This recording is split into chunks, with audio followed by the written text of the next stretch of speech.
Bonjour à tous. Alors aujourd'hui on va cuisiner une recette provençale, c'est la fougasse.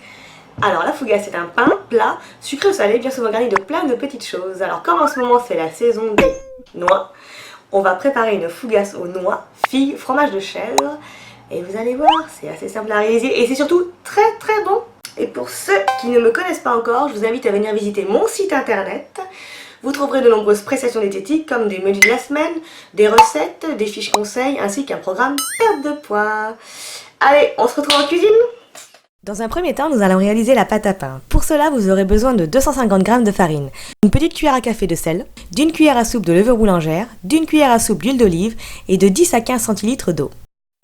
Contrairement à la levure chimique, la levure boulangère est une levure vivante. Elle a besoin de repos pour lever. Pour commencer, réhydratez-la dans un fond d'eau tiède. Mélangez et laissez reposer une dizaine de minutes. Pour que la levée soit plus rapide, vous pouvez ajouter une pincée de sucre ou remplacer l'eau par du lait tiède. Au robot, réunissez tous les ingrédients. Veillez à bien incorporer le sel afin qu'il ne rentre pas en contact avec la levure. Cela pourrait la tuer. Laissez pétrir à petite vitesse pendant une dizaine de minutes. Si vous n'avez pas de robot, pas de panique, tout peut se réaliser à la main.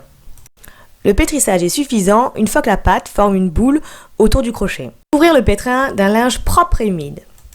Laissez pousser la pâte entre 30 et 45 minutes. Sur un plan de travail fariné, abaissez votre pâte sur une épaisseur de 1 cm.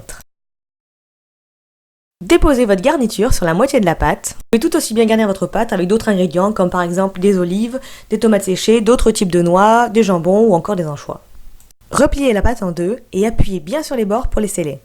Pour apporter une belle couleur dorée, diluez un jaune d'œuf dans un petit peu d'eau et badigeonnez la pâte avec. Alors ça aurait été plus logique de préparer la pâte directement sur la plaque de cuisson parce que là j'ai un peu galéré pour la déplacer. Utilisez légèrement la pâte pour ne pas qu'elle ne gonfle de trop. Enfournez à 200 degrés pour environ 20 minutes de cuisson. Et voilà, ma fougasse est cuite. Alors elle a une belle couleur dorée, elle est croustillante de l'extérieur, moelleuse à l'intérieur grâce au fromage de chèvre. Et je peux vous dire que je me suis régalée. Mais alors je n'ai pas pu attendre tout le monde, j'ai comme d'habitude goûté une bonne partie de mon plat. J'espère vous retrouver très bientôt dans une prochaine vidéo. N'hésitez pas à laisser un petit pouce si vous avez aimé la vidéo et à venir me visiter sur mes autres réseaux sociaux.